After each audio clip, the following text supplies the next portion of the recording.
नमस्कार। आज हमारे पास जो कहानी है वो हमें भेजी है प्रणव ने, और ये कहानी है उनके अपने परिवार की।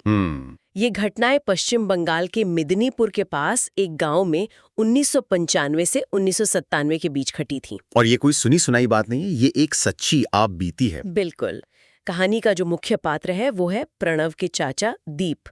एक जमींदार परिवार से थे, लेकिन थोड़े जिद्दी और कह सकते हैं कि नास्तिक किस्म के इंसान थे। और उनका एक फैसला, सिर्फ एक गलत फैसला, उनके पूरे परिवार को एक ऐसे भयानक रास्ते पर ले गया जिसकी उन्होंने कल्पना भी नहीं की होगी। तो आज हम सिर्फ इस कहानी को सुनाएंगे नहीं, बल्कि इसकी हर परत को खोलकर देखेंगे। हाँ, ये समझने की कोशिश करेंगे कि इसमें तर्क और परंपरा का टकराव कैसे हुआ, चेतावनियों को नजरअंदाज करने का अंजाम क्या हो सकता है, और ये भी कि कभी-कभी जमीन के एक टुकड़े के साथ कुछ ऐसी चीजें जुड़ी होती हैं जो शायद नक्शे पर दिखाई नहीं देती। चलिए तो फिर शुरू करते हैं। तो कहानी की शुरुआत होती है एक पारिवारिक विवाद से, जिसके बाद दीप चाचा ने फैसला किया कि वो अपने परिवार से अलग होकर एक नया घर बनाएंगे। और घर बनाने के लिए उन्होंने जो जगह चुनी वो थोड़ी अजीब थी। अजीब मतलब? अपने धान के खेतों के ठीक बीच में एक बिल्कुल सुनसान इलाका। अच्छा। तो यहाँ पर ना उस घर की जो लोकेशन है वो समझना बहुत जरूरी है, क्योंकि आगे की सारी घटनाएं इसी पर टिकी हैं। बताइए। तो समझिए, ये एक चौकोर घर था। इसके पश्चिम में एक पुराना गहरा तालाब था। ठीक है। और घर के उत्तर पूर्व में दीप चाचा ने एक नया तालाब खुदवाया। और मेन गेट? मेन गेट दक्षिण की तरफ खुलता था, और वहां से मतलब लगभग 800 मीटर की दूरी पर गांव का शमशान घाट था। ओहो, तो माहौल तो शुरू से ही थोड़ा डरावना सा था। बिल्कुल। घर की यही लोकेशन आगे चलकर सारी मुसीबतों की जड़ बनने वाली थी। तो घर का ढांचा जब खड़ा हो गया तो परिवार ने जोर दिया कि भाई गृह प्रवेश पूजा होनी चाहिए। एक पुजारी को बुलाया गया। पुजारी जी ने घर देखा, सब कुछ परखा और कहा सब ठीक है, लेकिन एक गड़बड़ है। क्या गड़बड़? उन्होंने कहा इस घर को थोड़ा सा पूर्व की ओर खिसकाना होगा। और जब दीप चाचा ने उनसे अकेले में पूछा कि भाई असल मामला क्या है, तो पुजारी ने कोई वास्तु दोष की गोलमोल बात नहीं की। अच्छा। उन्होंने साफ साफ कहा, आपने पश्चिम में जो जगह छोड़ी है वो किसी के आने जाने का रास्ता है। किसी के आने जाने का रास्ता? ये तो बड़ी सीधी चेतावनी थी। बहुत सीधी। लेकिन एक मिनट, क्या ये सिर्फ पैसे ऐंठने का एक तरीका नहीं हो सकता था? हो सकता है, और दीप चाचा को भी यही लगा। हाँ, क्योंकि वो इन सब चीजों में ज्यादा विश्वास नहीं हटते थे। बिल्कुल। उन्हें लगा कि पुजारी बस डरा रहे हैं ताकि ढांचा तोड़वाकर दोबारा बनवाने का खर्च बढ़े। उन्होंने इस बात को मतलब पूरी तरह नजरअंदाज कर दिया। और यहीं से सारी गड़बड़ शुरू होगी, है ना? बिल्कुल। उन्होंने अनजाने में एक बड़ी मुसीबत को न्योता दे दिया था। कुछ समय बाद जब दीप चाचा ने घर के पश्चिमी हिस्से में ठीक उसी जगह पर एक और कमरा बनाने का काम शुरू किया जहां पुजारी ने मना किया था। हाँ, बिल्कुल वहीं। तो बहुत अजीब घटनाएं होने लगी। जैसे कि? मजदूर दिन में जो दीवार बनाते थे वो अगली सुबह गिरी हुई मिलती थी। पहली बार तो दीप चाचा को लगा कि कोई गांव वाला उनसे जलता है। हाँ, कि कोई रात में आकर दीवार गिरा जाता है। तो उन्होंने मजदूरों से दोबारा दीवार बनवाई और उस रात खुद पहरा देने का फैसला किया। अच्छा। वो सारी रात जागे, लेकिन कोई नहीं आया। फिर भी दीवार गिर गई? गिरी नहीं, लेकिन सुबह देखा तो दीवार में एक बहुत बड़ी दरार आ चुकी थी। तो उन्होंने सोचा होगा कि शायद मिट्टी कमजोर है, ये भी तो हो सकता है। हाँ, बिल्कुल हो सकता है। लेकिन ये सिलसिला 3-4 बार चला। हर बार या तो दीवार गिर जाती या उसमें दरार आ जाती। फिर क्या किया उन्होंने? हार कर उन्होंने दीवार को सिर्फ 3-4 इंच पूर्व की ओर खिसकाकर फिर से बनवाया। और इस बार दरार तो आई, लेकिन बहुत मामूली सी। तो जैसे तैसे कमरा बन गया, पर ये एक संकेत था कि वो अनदेखी शक्ति अब भी वहीं है। हाँ, और अपनी मौजूदगी जता रही है। घर पूरा होने पर उसी पुजारी को फिर से बुलाया गया गृह प्रवेश पूजा के लिए। और वो ये देखकर काफी नाराज हुए होंगे कि उनकी बात नहीं मानी गई। हाँ, उन्होंने दीप चाचा से तो कुछ नहीं कहा, लेकिन उनकी पत्नी से कहा कि भाई मैंने तो समझाने की पूरी कोशिश की थी। फिर उन्होंने एक आखिरी उपाय किया। उन्होंने उस पश्चिमी दीवार पर एक यंत्र लगाया। यंत्र? ये क्या होता है? ये आप कह सकते हैं कि एक तरह का आध्यात्मिक सुरक्षा कवच है। ज्यामितीय आकृतियों में मंत्रों की शक्ति को केंद्रित किया जाता है ताकि किसी नकारात्मक ऊर्जा को रोका जा सके। मतलब एक लक्ष्मण रेखा जैसी? बिल्कुल सही, एक लक्ष्मण रेखा। और उस यंत्र को लगाने के बाद पुजारी ने एक आखिरी सख्त चेतावनी दी। क्या थी वो चेतावनी? उन्होंने कहा उस दीवार और पश्चिमी सीमा के बीच कोई भी निर्माण नहीं होना चाहिए। वहां कोई पेड़ पौधा तक नहीं लगेगा। वो पूरा रास्ता एकदम साफ रहना चाहिए। तो पुजारी ने अपनी तरफ से एक अस्थायी समाधान कर दिया था, लेकिन साथ में एक शर्त भी रख दी थी। अब गेंद पूरी तरह दीप चाचा के पाले में थी। और अगले 6 महीने सब कुछ बिल्कुल शांत रहा। परिवार खुशी खुशी रहने लगा। ऐसा लगा जैसे सब कुछ ठीक हो गया है। लेकिन फिर सर्दियों में धान की कटाई के बाद एक दिन दीप चाचा ने एक ऐसी ही गलती कर दी जिसने सब कुछ बदल दिया। क्या किया उन्होंने? उन्होंने धान के 2 बड़े गट्ठर ठीक उसी पश्चिमी दीवार के सहारे रख दिए जहां पुजारी ने यंत्र लगाया था। अरे, ये तो बहुत बड़ी गलती थी। उस यंत्र का मकसद एक सीमा बनाना था। हाँ, उस सीमा के अंदर कोई भी बाहरी चीज रखना उस ऊर्जा को सीधे तौर पर चुनौती देने जैसा था। अगली सुबह जो हुआ वो बेहद अजीब था। जब दीप चाचा उठे तो उन्होंने देखा कि धान के वो दोनों गट्ठर जलकर राख हो चुके थे। आग लग गई होगी। लेकिन हैरानी की बात ये थी कि वो राख होने के बावजूद दीवार के सहारे वैसे ही खड़े थे जैसे रखे गए थे। क्या? ये कैसे हो सकता है? उनमें से हल्का धुआं निकल रहा था, पर वो गिरे नहीं थे। ये कोई सामान्य आग नहीं थी। ये एक संदेश था, एक शक्ति प्रदर्शन था। बिल्कुल। दीप चाचा और उनके भाई ने जब एक डंडे से उन गट्ठरों को छुआ तो छूते ही वो भुरभुरा कर राख के ढेर में बदल गए। इस घटना ने पूरे परिवार में खौफ पैदा कर दिया। और यहीं से घर का माहौल बदलना शुरू हुआ होगा। हाँ, इसके बाद घर के उस पश्चिमी हिस्से का तापमान बाकी घर की तुलना में काफी ठंडा रहने लगा। अच्छा। और परिवार को रात में अक्सर ऐसा महसूस होता जैसे कोई उस पश्चिमी दीवार के पास से चलकर घर के मुख्य दरवाजे की तरफ जा रहा हो। कदमों की आहट साफ सुनाई देती थी। जब ये रोज होने लगा तो दीप चाचा ने खुद इस मामले की तह तक जाने का फैसला किया। हाँ, वो पश्चिमी दीवार के पास बनी खिड़की के पास अपनी चारपाई लगाकर सो गए।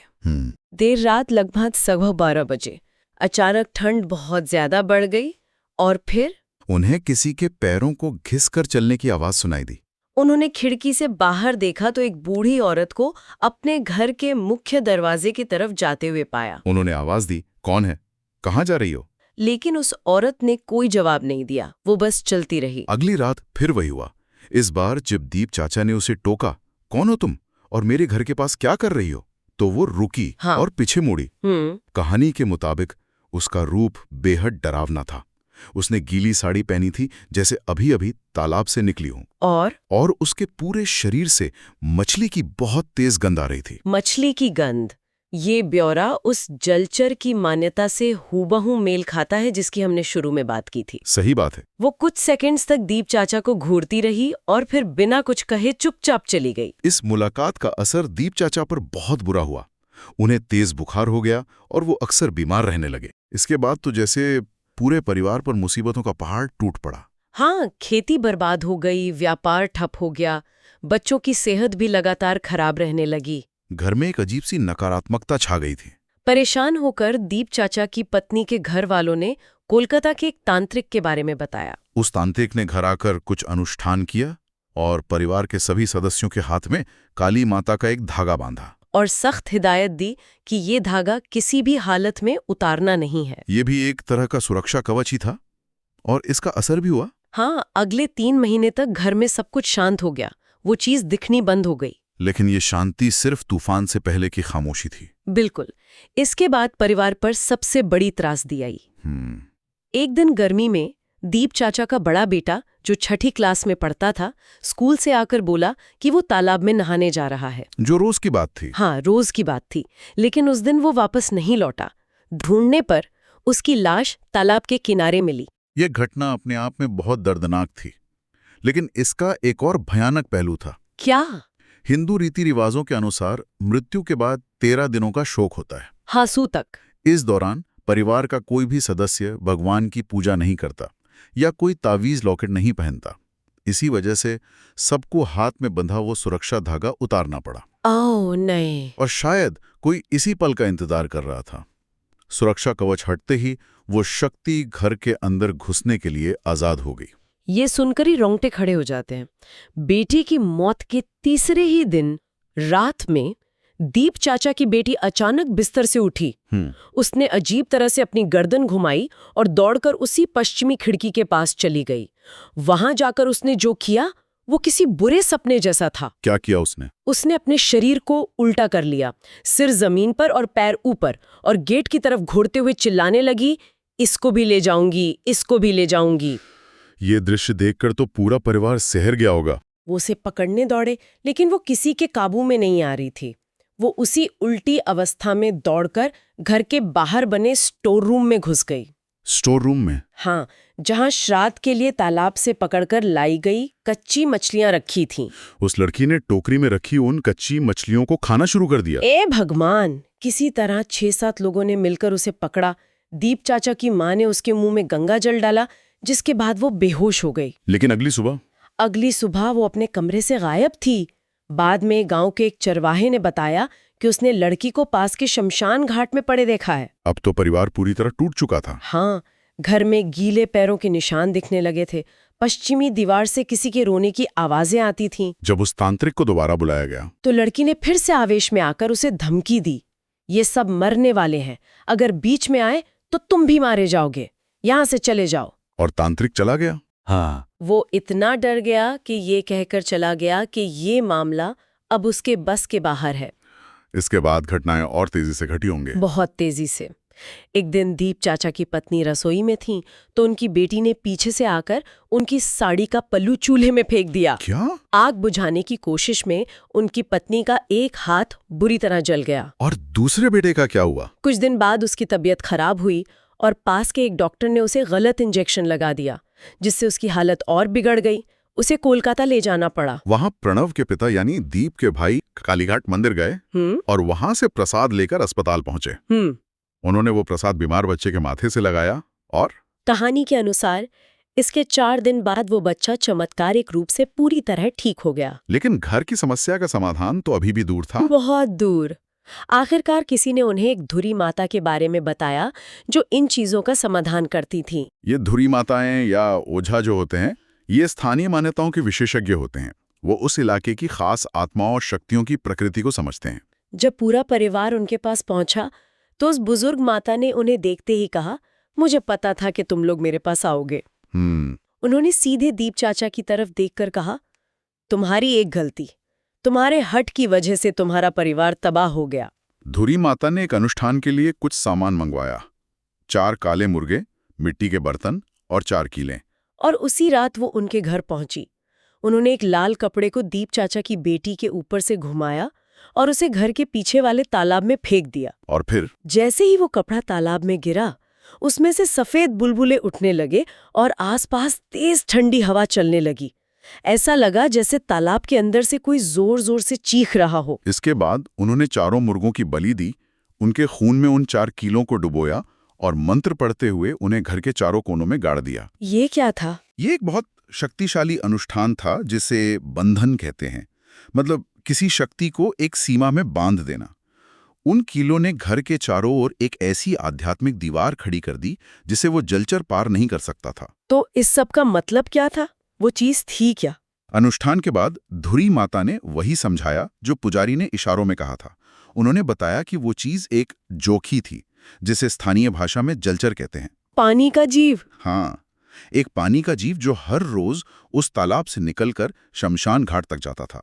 ये उसका सदियों पुराना रास्ता था। और दीप चाचा ने अपना घर ठीक उसी रास्ते पे बना लिया था। बिल्कुल। जब घर बना तो उसने पश्चिम की तरफ से दीवार के किनारे से जाना शुरू कर दिया।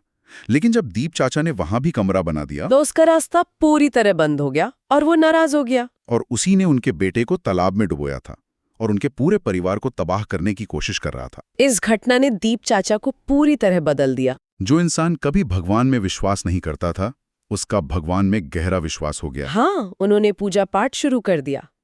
कहानी के मुताबिक आज उनका मछली पालन का एक बहुत बड़ा व्यवसाय है और उनका परिवार अब सुरक्षित है। एक अविश्वासी व्यक्ति के विश्वासी बनने की दर्दनाक यात्रा, जिसकी कीमत बहुत बड़ी थी, एक बेटे की जान। सही कहा। ये कहानी सिर्फ अंधविश्वास की जीत नहीं है, ये याद दिलाती है कि विकास या तर्क के नाम पर जब हम किसी जगह की पुरानी मान्यताओं को नजरअंदाज करते हैं तो उसका नतीजा अप्रत्याशित हो सकता है। दीप चाचा ने जमीन का एक टुकड़ा नहीं, बल्कि किसी का रास्ता खरीदा था। और ये कहानी एक विचार छोड़ जाती है कि क्या आज भी हम अनजाने में अपने आधुनिक जीवन में ऐसे ही किसी अनदेखे रास्ते पर अपना घर या अपनी जिंदगी बना रहे हैं? और उन चेतावनियों को नजरअंदाज करने का क्या परिणाम हो सकता है, जिन्हें हम सिर्फ अंधविश्वास मानकर खारिज कर देते हैं?